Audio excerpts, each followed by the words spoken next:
Usually, the playbook for modern agriculture goes like this. Buy a huge plot, plow the earth, plant one single crop, fertilize, use pesticides, harvest. Buy a bigger plot, plow it to death, be forced to buy new seeds, plant the same super-engineered crop, emit carbon, poison the soil, degrade the earth. And that, we're supposed to think, is the only way to produce our food. By this definition, Falk Gärtner is doing everything wrong. He has a tiny plot, no machines, no toxins, and many crops. Look at this! And with that, he turned a dry, sandy patch of ground into this. The cherry on top, he's much more profitable than the average industrial farm.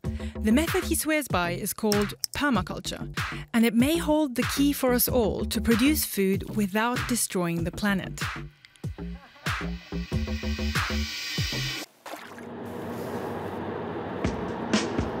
So we are on our way to a permaculture farm about 1.5 hours away from Berlin. This is quite remote. We're off-road right now.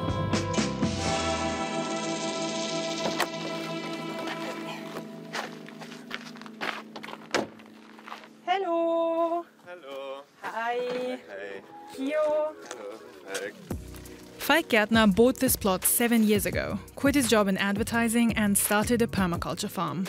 I really want to show how to produce food in a sustainable or regenerative way. So I want to leave this place better than I found it. Anywhere in the world you could do this. He follows permaculture principles, sells directly to local restaurants and shops, works by hand and recycles his waste, meaning his food is basically climate neutral, unheard of in industrial agriculture. So, permaculture. Permaculture is a mix of the words permanent and agriculture. The idea is to create a food production system that is self-sustaining and circular. The term was first coined in 1978 by Australian authors Bill Mollison and his student David Holmgren, earning Mollison the Alternative Nobel Prize a few years later. The gist of the idea is not new though. It's inspired by many indigenous traditions of self-sufficient farming, like living off small plots of land and planting multiple crops. Many of its techniques have been tried and tested for millennia. Since the 80s, permaculture has grown to encompass more aspects. It's built on not only what is called earth care, but also people care and fair share, or redistribution. But for the sake of this video, we'll focus mostly on the agricultural part. So say you bought a plot. The first thing you're supposed to do is to look at the landscape, water flow, climate, and design your farm around the circumstances. Falk's problem, very dry ground. Yeah. Here's a good example. So yeah, it's really coarse sand with like small stones in, so it doesn't hold any water. The water just goes in here and drops right through. Since sprinkling thirsty crops with tons of water, like industrial agriculture often does, is not an option, Falk made a so-called swale, a trench that lies lower than the rest of the property, where water can trickle in. I put like lots of biomass in that dug out trench and put all the earth on that hill and then put logs and sticks into that trench. It's crazy, it just looks like a bunch of logs somewhere and this actually acts as a sponge and as water collection system. Water collection system for the trees to really grow. He applied the same idea underneath the paths between the fields and covered the trenches with wood chips, a process called mulching. Burying logs and wood also stores more CO2 than if you would burn them for energy. The water that does fall through the ground gets collected in a well. Falk calculates how much water falls on his property and only takes out that amount, and has a fully automated sprinkling system that reduces his water usage significantly. Second on the agenda, protecting and building up a fertile ground. We all know the big trenches tractors leave when tilling the soil. But in permaculture, the topsoil with the minerals and its own ecosystem stays intact and is nurtured with sometimes quite unusual natural fertilizer. Compost and dove droppings. Dove droppings. Yeah. That's a very specific. Yeah, it's very specific. Fertilizer. And it's because it's so local that I really love it. Trash for somebody is usable for somebody else. So it's a permaculture principle, produce no waste. That's why dead trees turn into sponges and bad harvests back into compost. What's striking is also that every little row has different produce growing on it, and each one gets replanted up to 4 times a year, producing more with less space. And if one crop fails, others grow to balance it out. But some rows aren't even for harvesting. Strips between rows are kept completely wild, so that native animals can thrive, promoting biodiversity, with one other pleasant side effect.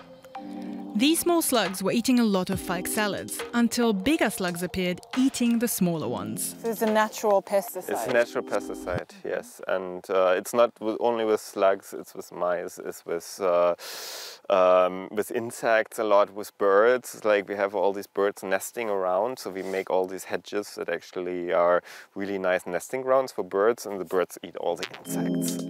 The farm now even gets visits from a fox that eats all the mice. There's only one pest without a natural predator, the flea beetle that comes from nearby rapeseed monocultures and loves falk salads. That's what the nets are for. Falk already factors in that he could lose up to 25% of his produce. Keep calm and maybe accept a little loss, and nature will find something to actually remedy it.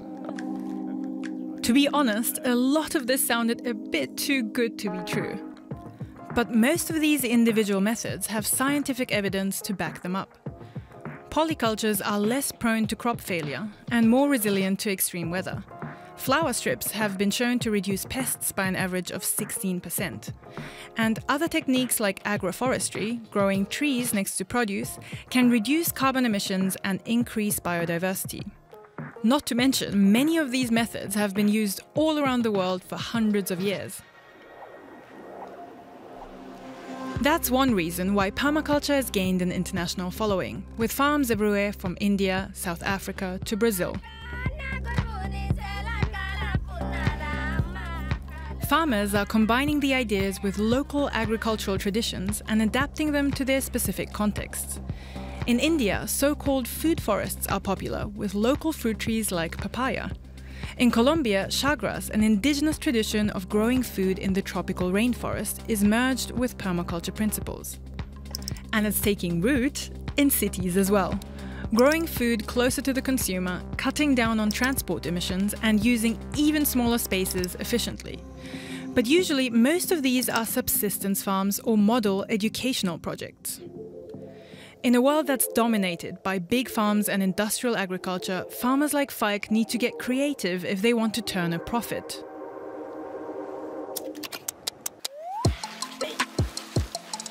Something that you don't really see in normal farms, I think. Ooh. Look at it. Look at the color.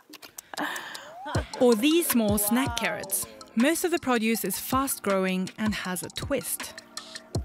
It's way higher value product, which I need for actually making a revenue, because I can't compete with the big field carrots.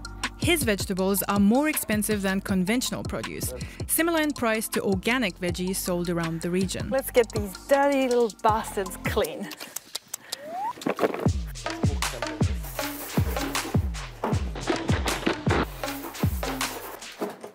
Vegetables are expensive, or these cheap prices come from cheap labor, and you can't feed the world on €1 carrots because it's destroying the world. And that's the dilemma. Current prices for food do not include the cost of the harm done to the environment or the workers. Quite the contrary. Agriculture is big business with a big lobby. In the EU, the bigger your farm, the more subsidies you get, and the more you can lower your prices with economies of scale, which by design is hard to do with permaculture. But that doesn't mean it can't grow. Organic produce was also once seen as too niche, too complicated, and too expensive. Today, organic products are available in many mainstream supermarkets and are getting ever more popular. And permaculture has one big advantage. If the system does become self-sustaining, you need very little inputs to produce food. So I have a really high profit margin. I'm actually 80%, like 80% of my revenue is profit, which is, yeah, it's insane because I don't have a tractor. The only things I actually pay for is the compost and the seeds. It's not that I'm getting rich, but I don't need much to live off because I have my food and everything here as well. Of course, this doesn't mean we can all turn our mega monocultures into tiny permaculture farms. Big agriculture argues only they can feed a growing population. But relying solely on them could threaten our future food supply. Studies show we're facing worldwide soil degradation due to the intensive farming methods, and it could be irreversible. Monocultures are fragile, prone to pests and sensitive to extreme weather conditions, of which we'll of course see much more of in the future. So what could industrial agriculture learn from permaculture? Some things are definitely adaptable with the compost and also with the rows in between rows with habitat. It's definitely all possible. Agroforestry is a big theme there, to actually also grow trees around, not to be afraid that you actually have shade on your field. I think that's all things that big agriculture needs to address. As well as planting multiple crops that are more resilient, using less water and building up soil. All changes that have been proven to work and have already been made in larger scale organic farms. They might cost more money now, but in the long term, these changes could become the only way for farmers to keep making money, not to mention protect the environment.